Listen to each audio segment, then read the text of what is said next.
Mississippi Governor Tate Reeves held a briefing on the water crisis in Jackson on Thursday.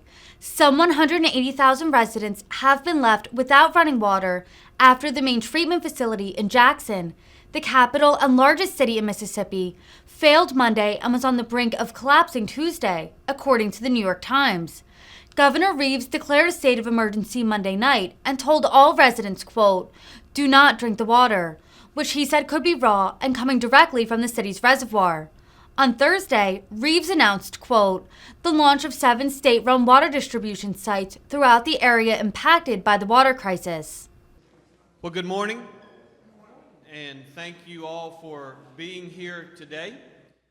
We have a lot of information to distribute, and I really do appreciate everyone in the media for being here, and our volunteer teams, and the state agencies that these men and women here in this room represent, as well as our partnership with both the federal government and the city of Jackson as well. Today, I am announcing the launch of 7 state-run water distribution sites throughout the area impacted by the water crisis. The 7 distribution points will be here at the State Fairgrounds, the Metro Center Mall, Smith Wills Stadium, Thomas Cardozo Middle School, Northwest Jackson Middle School, Hines Community College, Jackson, and Davis Road Park. These sites will offer bottled water, bulk, non-potable water, and hand sanitizer. They will be open from 9 a.m. to 6:30 p.m. each day until further notice. As you know, these 7 sites will augment the sites that have already been set up by the city. We have been working in coordination with the city and their distribution plans, primarily at fire stations, over the last 48 hours. These sites will augment those sites, but they, as I appreciate it, will continue to be open as well. This has been an extraordinary logistical effort. The President signed the order less than 36 hours ago. We appreciate that. The team behind me, since that time, has secured the necessary resources and coordinated the necessary individuals in order to rally the establishment of these sites. These sites will be well stocked, they will be well staffed, and they will be well prepared to handle the continued emergency of the coming days. Our leaders in emergency management have a wealth of experience to draw from, and were well prepared to effectively carry out this operation. I am incredibly thankful for the work, the coordination, and the cooperation of everyone that is here today, particularly, of course, MEMA, the Mississippi National Guard, the Mississippi Department of Health, Commissioner Gibson and his team, Commissioner Tyndall and his team at the Department of Public Safety, Russell and the Mississippi Forestry Commission, our partners in Hines County, as well as the mayor and our partners in the city of Jackson for making these distribution sites possible. There will be 600 National Guard service members have been activated and are working to help manage the distribution of water and other critical resources. I want to personally thank Major General Boyles for his diligent work in making this happen, and all of our National Guard service members for their commitment to serving our state and their commitment for the work that they do in disasters such as this. I'd also like to note, and I would appreciate all of our friends and others in the media to please get this information out. The Mississippi Emergency Management Agency's call center is open for residents affected by this crisis. Folks can get information on all the resources that are available by calling MEMA's Emergency Management Call Center at 1-833-591-6362. Again, that's 1-833-591-6362. 6362. The center will be open every day from 8 a.m. to 5 p.m. Additionally, we are continuing to work diligently at the O.B. Curtis Water Treatment Plant to get everyone in Jackson sustainable running water for the long term. As we have said, this is a challenge that many have been dealing with. We are extremely thankful to those operators and those city employees that are in the facility and have been in the facility. And we also welcome the help and support of both state entities as well as our federal partners in that process. To everyone in the city, I know that you are dealing with a profoundly unfair situation. It's frustrating, it's wrong, and it needs to be fixed. My family and I live in the city of Jackson as well. Our water comes from the city's pipelines as well. My core focus is on ensuring the folks around me today have everything they need to distribute water and run the system effectively so that all of us in Jackson can not only have running water but also clean water again. We have formed a strong coalition between city, state, and federal leaders to effectively diagnose what went wrong and to move swiftly to address those issues. We are working on this every day, and I should say, because the plant runs 24/7, we are working on this every night, and we will be transparent, fast-acting, and focused throughout this mission.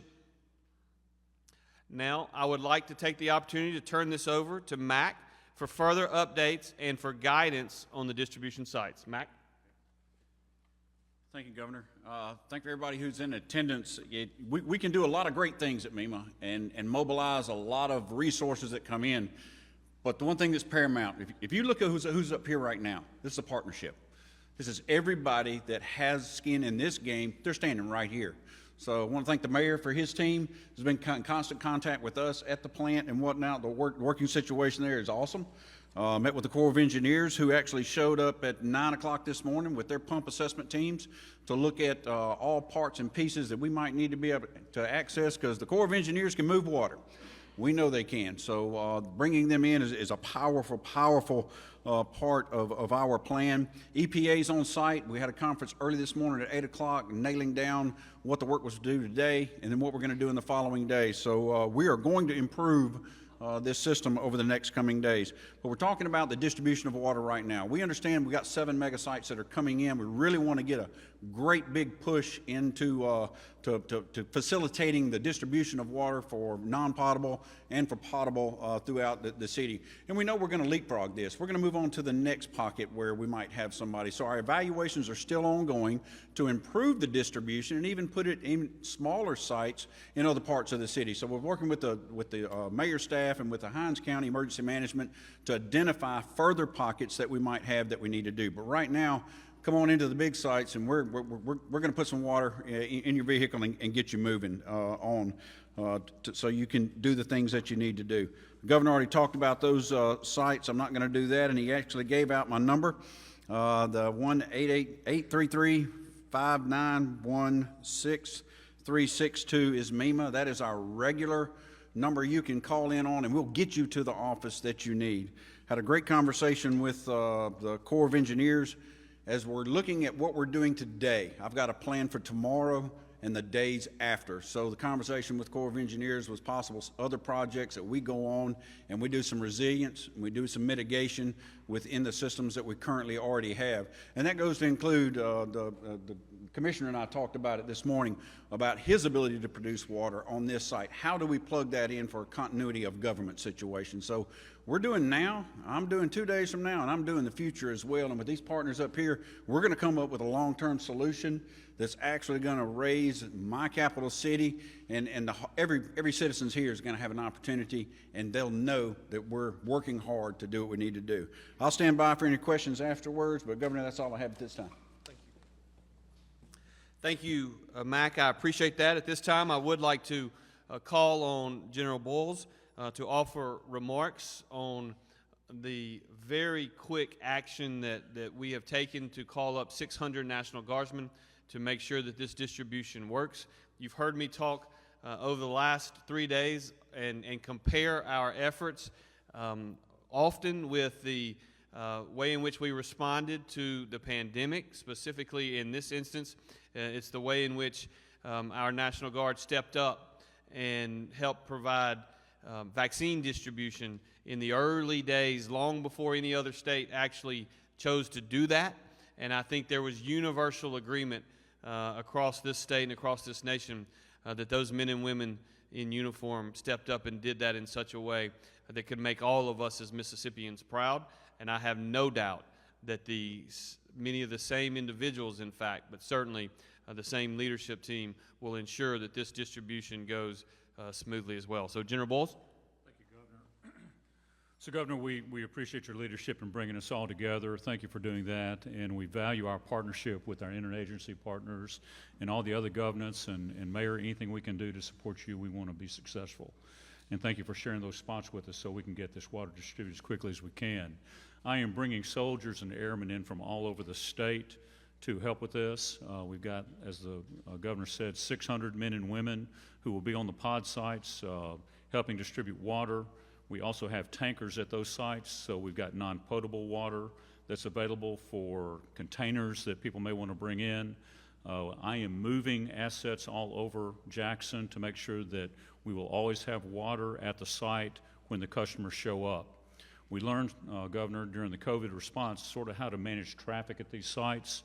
So today we're going through those exercises, making sure that traffic will flow smoothly and efficiently so we can get people in and get them out with what they need to take back home. Governor, I'll just pause there and wait for any questions if anybody has any. But thank you. Thank you for the opportunity to serve Mississippi. Thank you, General Bowles. I sincerely appreciate your efforts, and I have the utmost confidence that any kinks that may occur over the next few hours will get worked out very, very quickly, because I have seen them do it time and time again.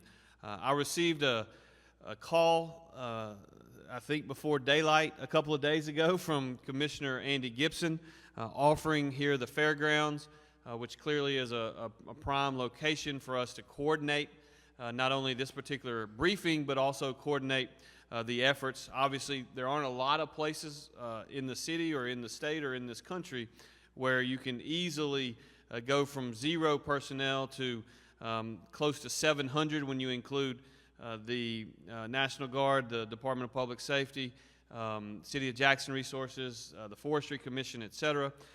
So Commissioner Gibson offered, and it made perfect sense right here in the heart of the capital city to utilize this facility.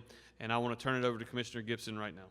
Thank you, Governor. Thanks, Commissioner. Thank you. And on behalf of myself and our fairgrounds staff here at the Department of Agriculture Fairgrounds Division, we want to welcome you to the new Mississippi Trademark. Behind me is a mural that was prepared. It's actually a carving of wood that was harvested from all over Mississippi. But what you see in the center is a piece of magnolia wood, symbolizing that we are one Mississippi. And when we gather here today at the fairgrounds, we remember that this facility has been used as emergency response over decades, for decades literally, here in the state of Mississippi, responding to events on the Gulf Coast like Hurricane Katrina, responding to tornado events in North Mississippi, and now we have the privilege to work with the mayor and the citizens of Jackson to help the people right here in the city of Jackson, Mississippi, the people, the families of this city. The fairgrounds is pleased to serve as a state staging area for this operation. I'm grateful to Governor Reeves and his leadership and this team that is here for what the work they are doing to assemble the necessary resources for this response. I want to mention a few things that the fairgrounds is doing. One of those is, of course, serving as a logistical staging area. The other is being one of the 7 pods for water distribution. I see people already going through the line out here. Access that on High Street. And then on the south side of the Coliseum, we are serving as a filling station for the tankers, the National Guard tankers that have been rolling day and night. And since Monday, actually, we have pumped 145,000 gallons of fresh water into tankers that have supplied the state nerve center, IT servers in the Department of Finance and Administration, also healthcare facilities like the Jackson Medical Mall, and the State Health Lab. And so we are continuing those operations through our well system that was completed earlier this year. We have the capacity to pump at least 400 gallons per minute out of our well system, and it is pumping right now, and it pumped all night last night. Trucks are rolling in and out 24/7 for these operations, and we look forward to refilling these National Guard tankers in that role. We are honored to be a part of this because in Mississippi, when crisis strikes, we realize that really we are one Mississippi. We are bound together by our common faith, our common belief to love our neighbor as ourselves, to do what we can to help our fellow Mississippians like we would want someone to do to help us. So it is our honor to serve this for the city of Jackson right here in this area. I would mention two things. The fairgrounds is up and operating all the time. We are continually operating. We have had only 2 events that we've had to have rescheduled due to this staging area. One is the Paw Patrol event that was scheduled for this weekend. It's been rescheduled for late November. And then the Mississippi Horse Open Show that was to be in the Equine Center is also being rescheduled to a later date. All other events are active and ongoing. And we're actually serving food in our cafe at the Farmers Market for those who are living in Jackson, need something to eat. A restaurant is operational, serving good country cooking, all kind of Mississippi agriculture. So we thank you for coming.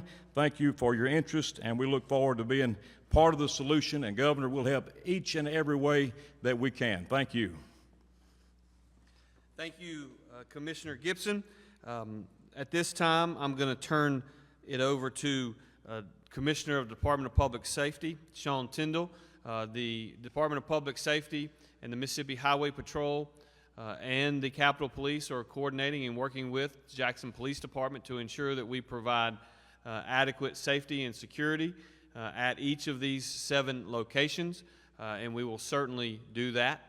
It is never a good time to commit a crime anywhere, but this is a really, really bad time to commit a crime in the city of Jackson, I can assure you, as we have significant additional resources and assets throughout. And I'm going to let Commissioner Tyndall talk about that. Sean? Thank you, Governor.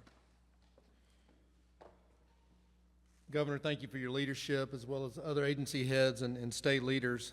This is obviously a big undertaking, but I can tell you over this governor's tenure in office as governor, we've certainly had our share of experiences responding to disasters. For Department of Public Safety standpoint, as well as MHP and the Capitol Police, we're here to ensure that those that are trying to get water can do so in a safe manner without fear of any sort of crime and any sort of issues or emergencies at the distribution sites.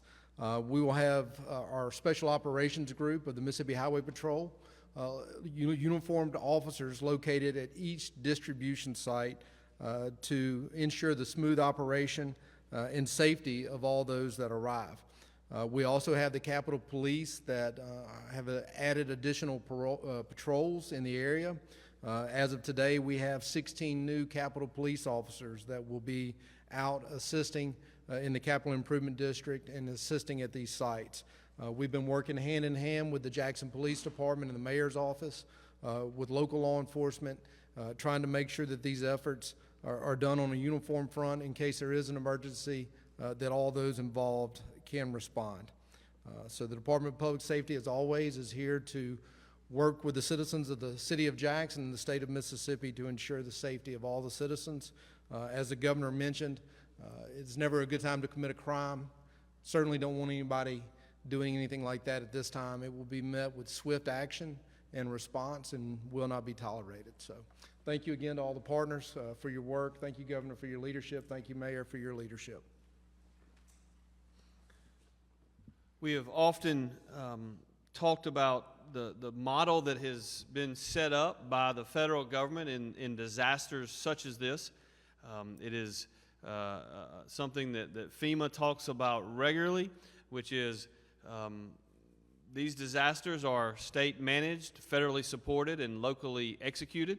The advantage to the engagement by the state is that we're able to bring in assets and resources that maybe many people in the public don't even know about. And when we started the process of setting up this distribution facility, it became very clear that the involvement of a state agency that most in the public wouldn't think about for that process would be the Forestry Commission. And so I've asked our state forester, Russell Bozeman, to come forward and talk a little bit about the role that his team will be performing here on the fairgrounds. Russell. Hello, everyone. You're all right, Governor. We stay out in the woods as much as possible. A lot, you know, when it comes to water quality, we do that every day. Forests are great filters for water quality. Strangely enough, though, it's our responsibility for wildfire that actually brings us here today. So the vast majority of my team is trained in incident command systems. We assist our fellow states across the nation on large, complex wildfires. And therefore, to make sure we're always able to assist these partners up here and work with our responsibilities we have with MEMA, we do have an all-hazards incident management team, and that's who's here today. So our incident management team, at MEMA's request, is up here. In fact, for any event that we have that requires us to engage with MEMA, our primary responsibility is the distribution of water, ice, and supplies. So we fit right in today, and it is, as always, a pleasure to participate with this group. This leadership that we're dealing with has always been a very strong supporter of what we do, and we're glad to reciprocate when possible. Definitely glad to be here, Mayor, assisting y'all, and we are always here to help. We actually do a lot with your Urban Forestry Department. So, but you know, right now our primary responsibility for the Mississippi Forestry Commission is get these trucks in. I think there's roughly about 106 ordered the last count that I had. I think we've gotten in around 30. Get them in, get them checked out, and then get them redistributed to our points of distribution. So get it back out to the pods so the public can come in and get access to this water. We are doing our best to herd these cats, and I'll be glad to hand it back over to you.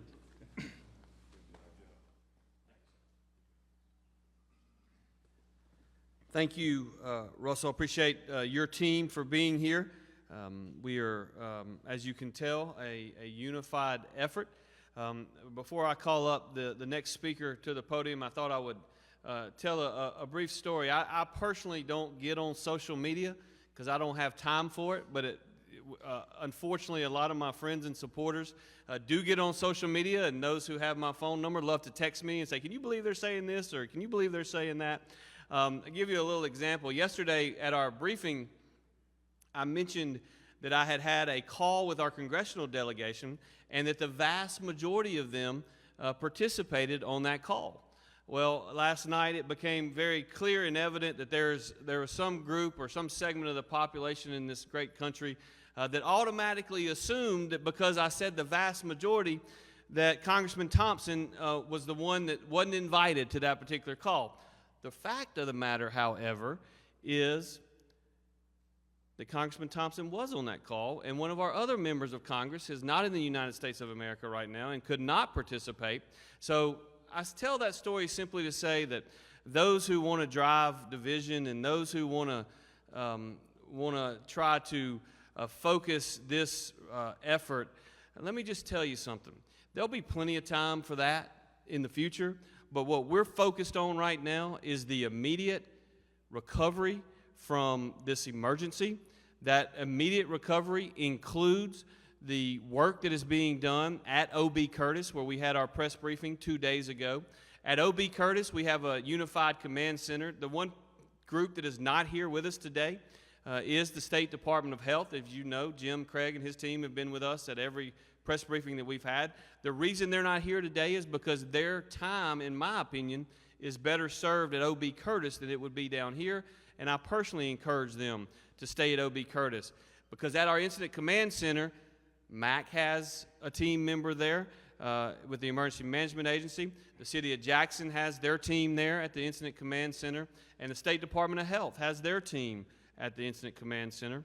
But today's briefing is not only about that effort that is ongoing at the O.B. Curtis facility and working in conjunction with both fuel and other areas.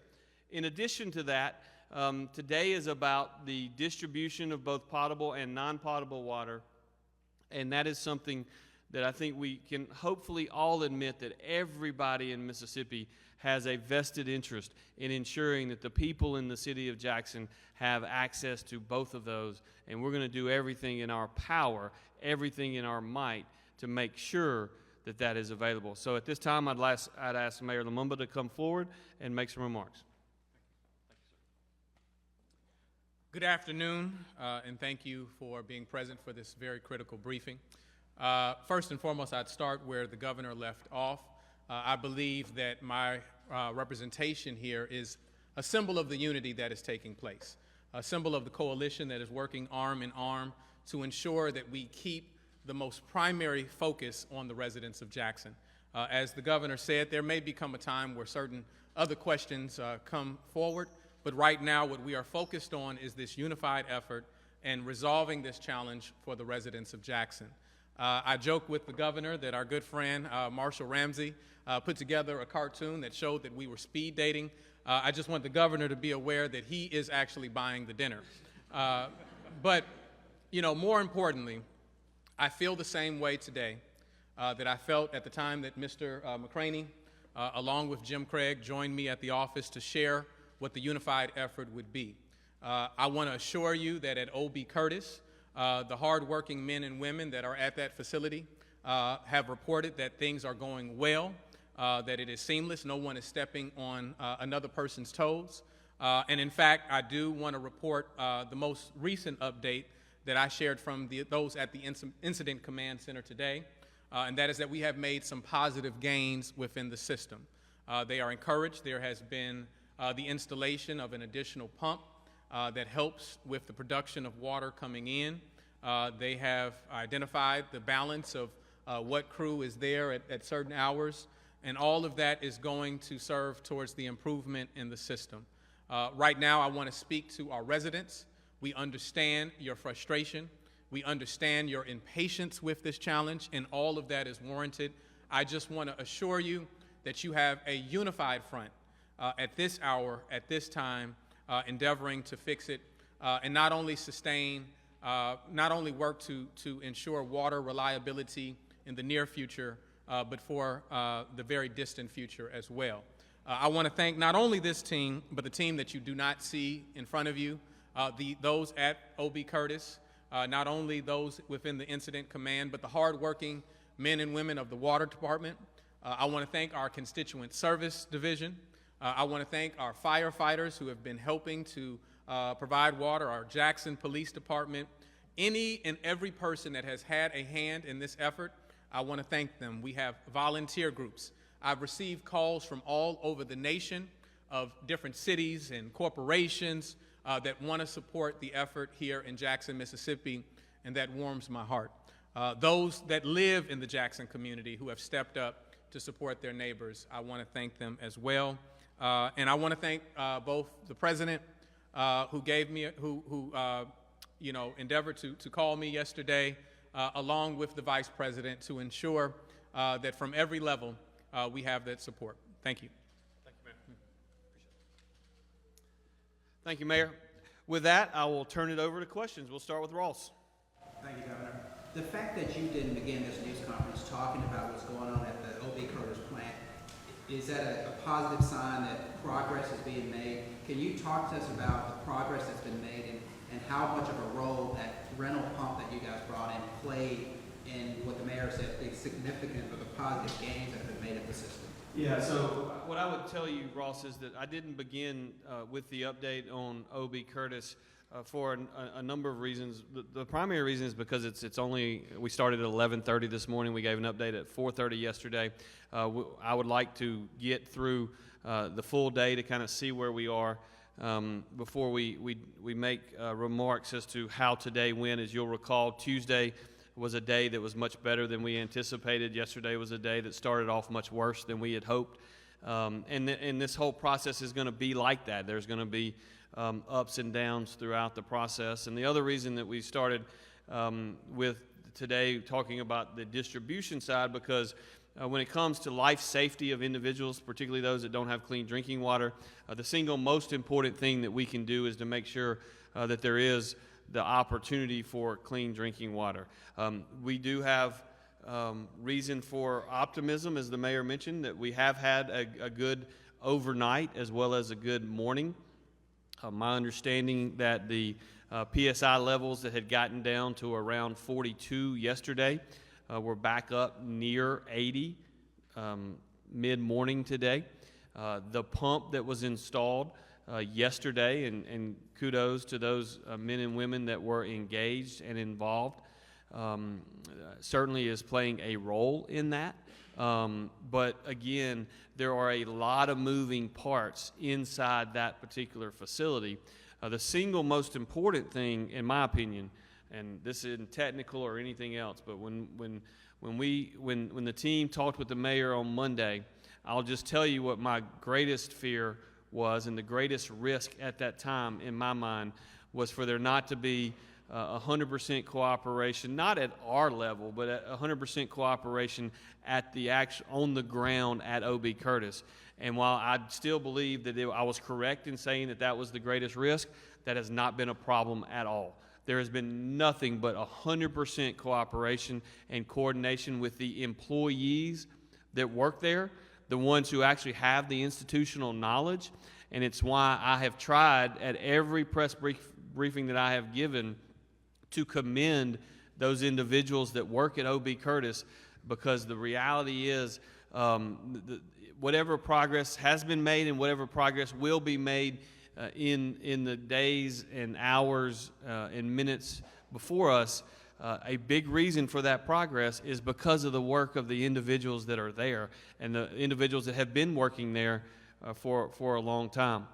Clearly, the expertise that has been brought in from the State Department of Health and others has allowed for additional people to look and to make an analysis and figure out some of the additional things that can be made. As we had said, and by the way, what I've learned in this process is we're 100% sure of something on one day, and then we find out the next day it may not be 100% accurate, although we were 100% sure of it the day before. It's just the nature of the kind of plant that we are dealing with at O.B. Curtis. But just to kind of put things in perspective, we believe that the additional pump that was installed yesterday would lead to the ability to push out approximately 4 million gallons of water. That whole facility is, if working perfectly, would be able to push out about 50 million gallons a day. It has probably, over the last several weeks, operated less than 50 million gallons a day, to say the least. But again, that 4 million gallons a day certainly is significant and is important.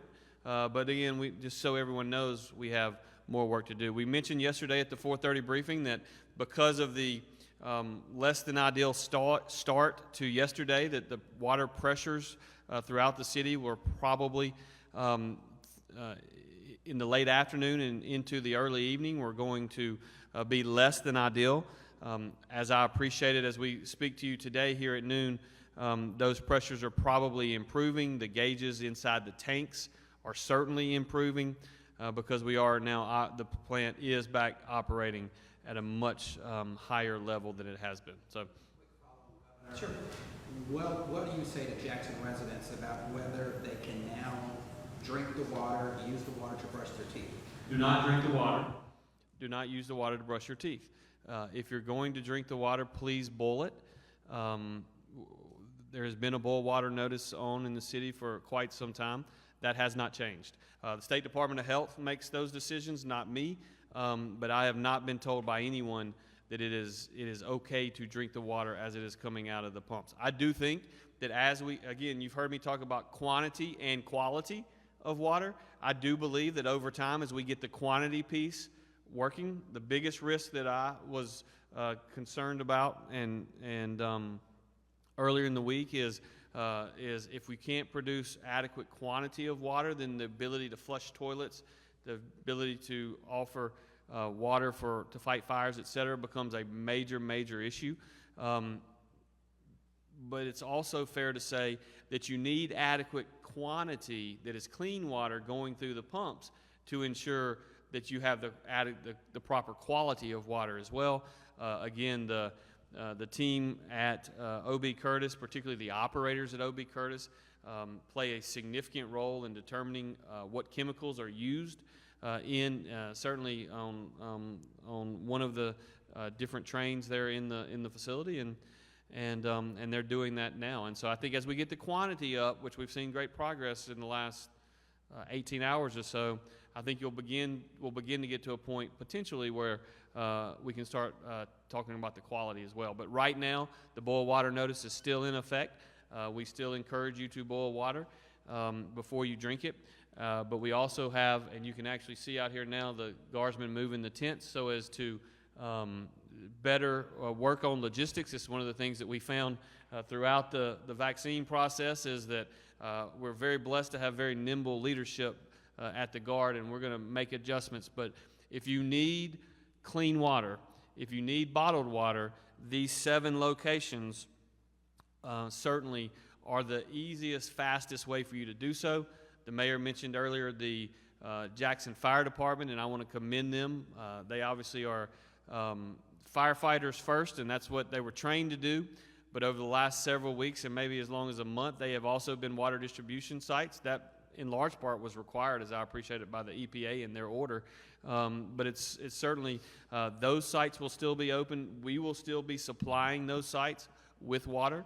And so if you are in your local community and you've been getting clean drinking water from your local fire department, those will be open as well.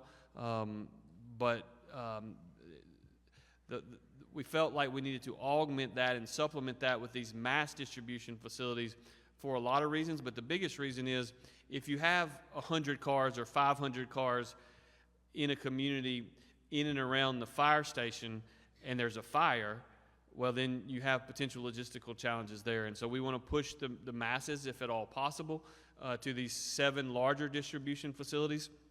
But also, we have volunteers. We've worked with Meals on Wheels as well. We've worked with other organizations because we also know that there are people in the city, just like there are people in every community, that don't have the ability to get out. They're shut-ins, or they're sick, or they don't have those abilities.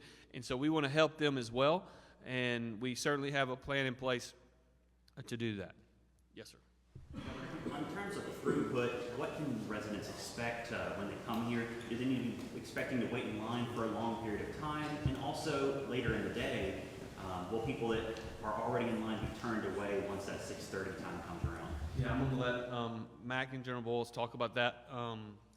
I definitely think that there are challenges that are before us. Let's just recognize the numbers of people that we're talking about. We are in a city of approximately 151,000 people. We have an additional 30,000 or so that come into work every day. So we've tried to prepare and plan for 180,000 individuals. We have adequate bottled water supply to deal with that. And we have 18-wheeler trucks coming in every single day to back up the supply that we have already received. Again, I had a press conference at 7 p.m. on Monday night making this announcement.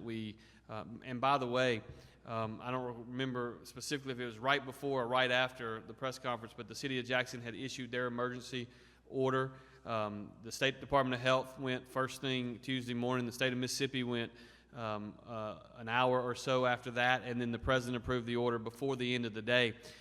For those of you who want to question whether or not there is coordination or not in this effort, that doesn't happen without a lot of work and a lot of coordination together, and that's exactly what transpired from Monday evening through Tuesday night.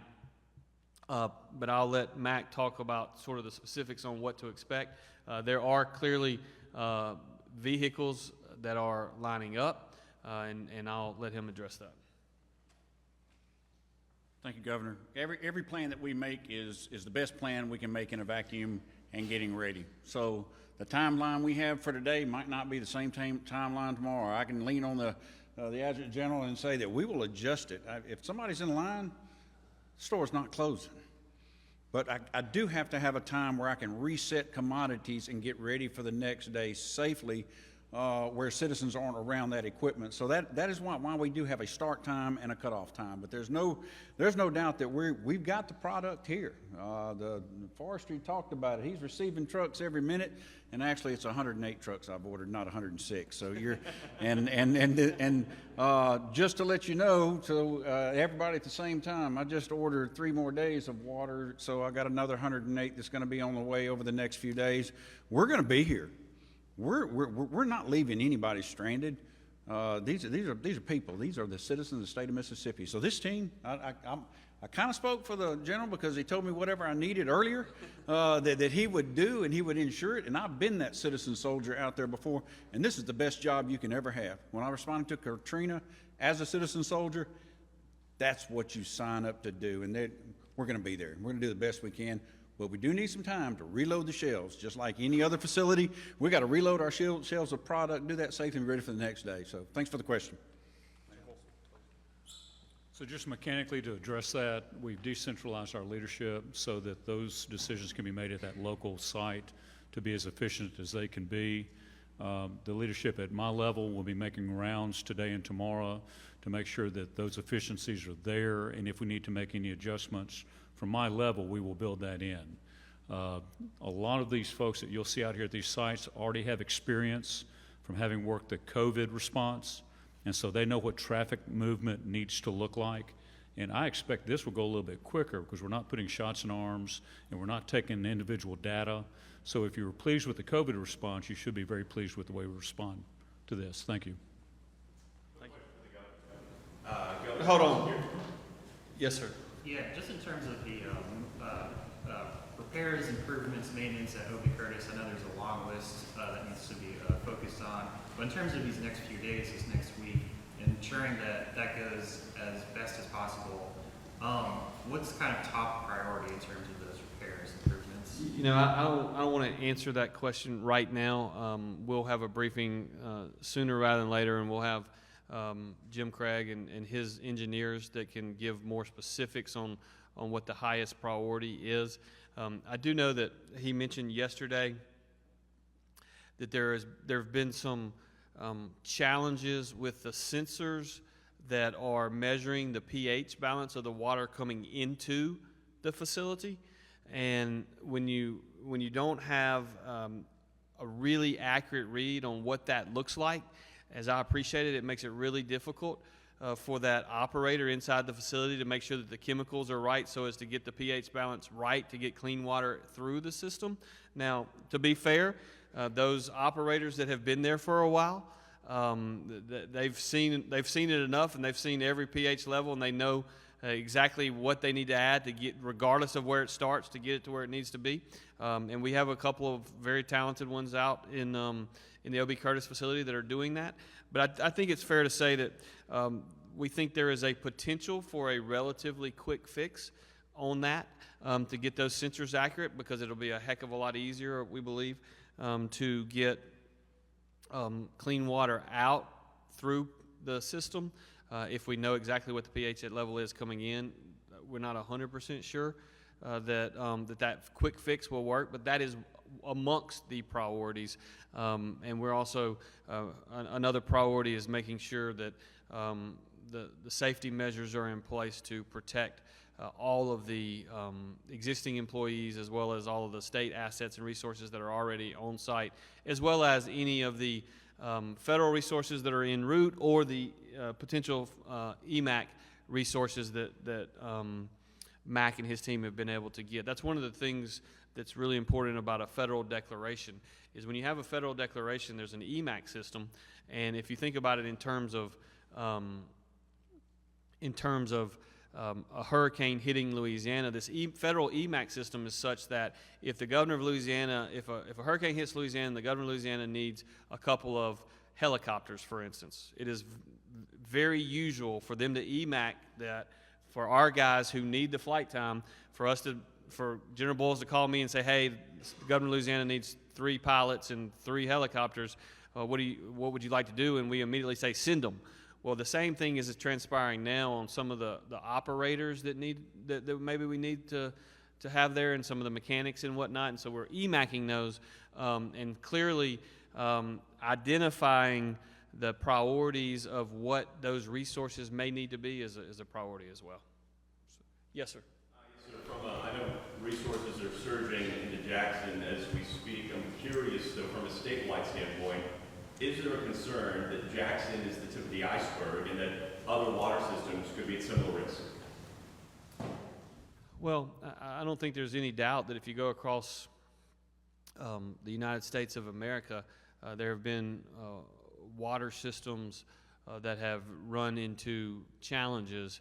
I have no visibility, and I have not been briefed on any other system in the state of Mississippi at this time that has the kind of risk that we were looking at here at O.B. Curtis.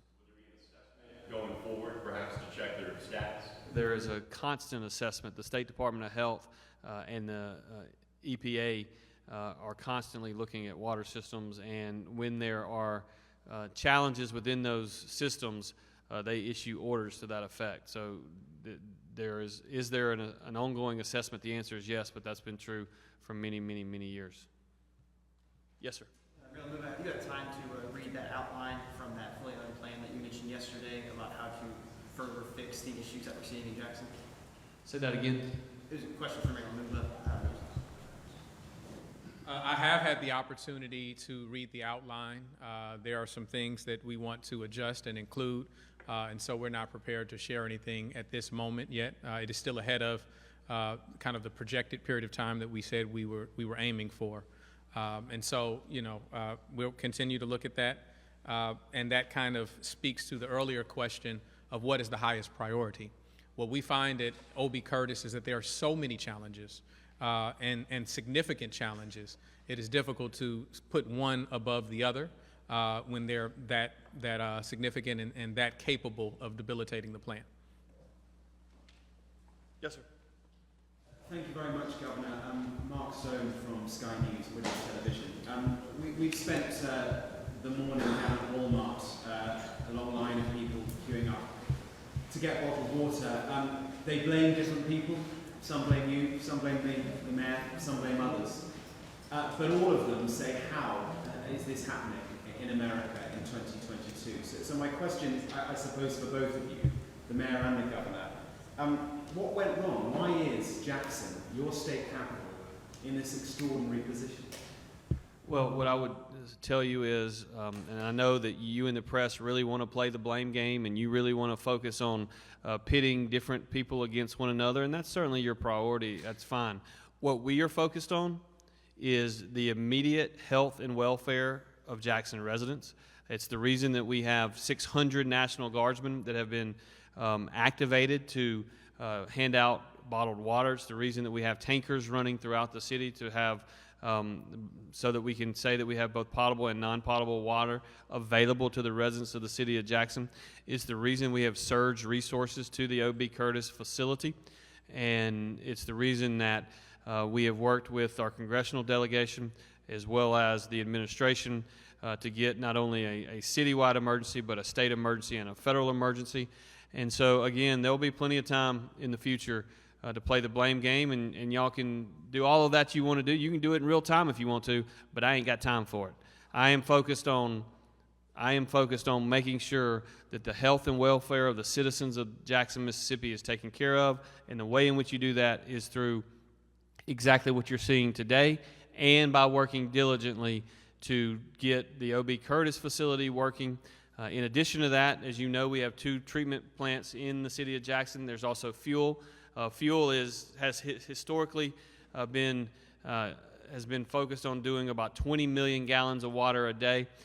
Working with the city team, that has actually been surged, and the health department has approved it to do up to 30 million gallons a day. Yesterday, as I appreciate it, we did close to 23 million gallons. Again, we've got to get the quantity of water up. We've got to get the quantity of clean water running through the system to be improved, and at that point, we have a pretty good chance of getting the quality of the water up as well. So, just to follow up, if I can, I'm not looking to point fingers. It's not really my job here now, and I realise that the pressures you're under are huge. I'm just trying to understand how this city has found itself in a position where right now it doesn't have decent water, safe water, and that has been the case not for months but for years on and off.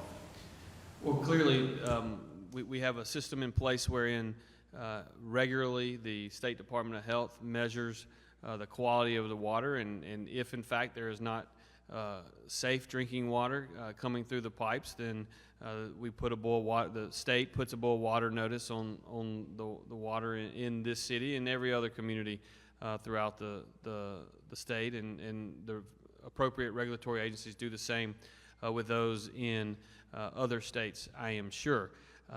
We find ourselves in this position because of a lot of different reasons, a myriad of things that occurred over a long period of time, but also the immediate effects of the 14 inches of rain that occurred certainly played a role in where we find ourselves because the pH of the water that was coming from the reservoir into the O.B. Curtis facility was such that, again, we were already under a boil water notice, but that certainly exacerbated the timing and the challenges that we had.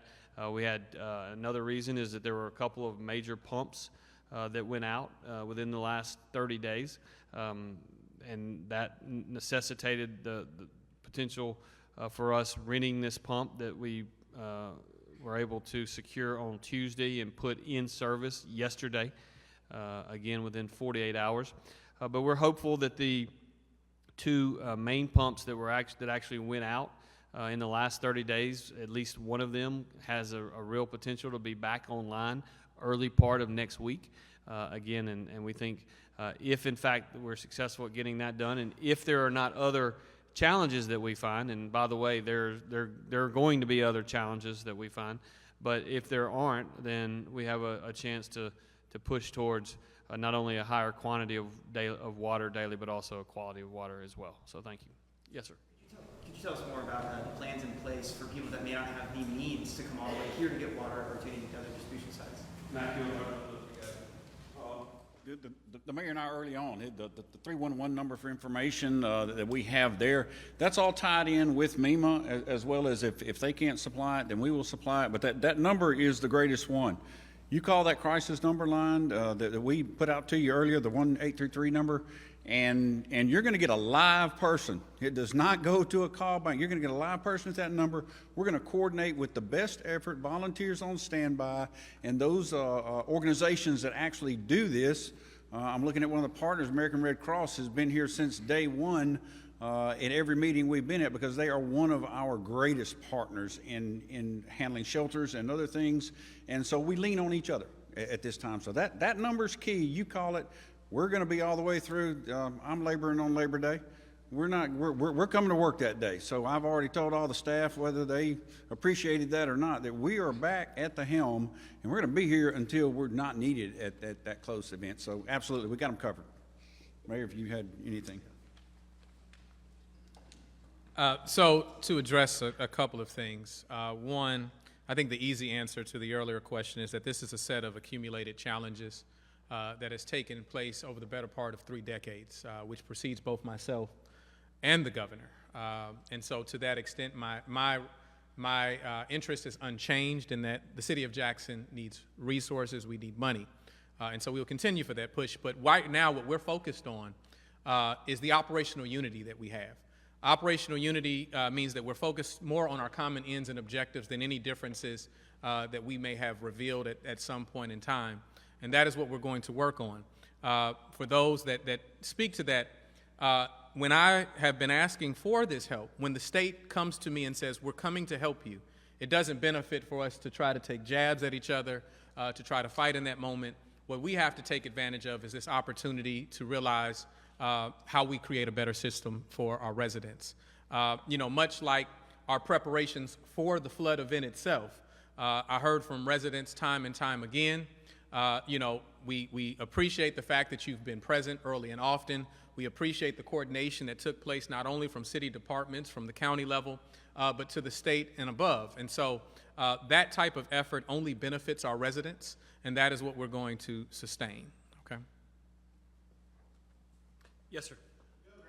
Piggyback off of one question and comments that you've already made. But the city of Jackson's water issues have been known about for years. It's no secret to anyone.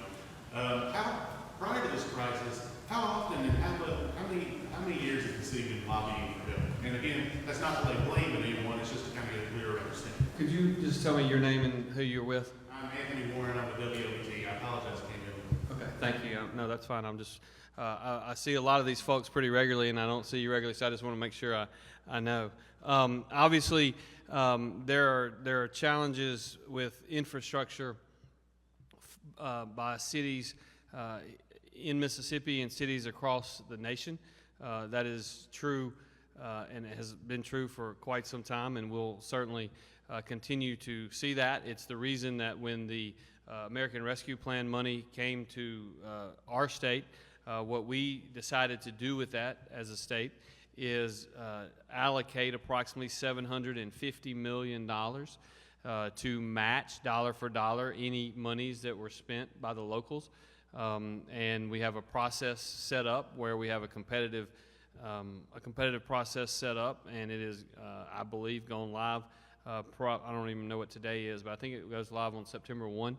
And once that occurs, the local jurisdictions in our state have the ability, cities, counties, but also rural water associations. We have in our state at least several hundred different organizations that are running local water systems, and we'll have $750 million in American Rescue Plan dollars that will go for a dollar-for-dollar match, such that we can put approximately $1.5 billion in additional spending into infrastructure in the state of Mississippi, and we think it's a priority, and it's something that we're going to do. That, by the way, has nothing to do with the next bill that was passed in the Congress, which was the infrastructure plan.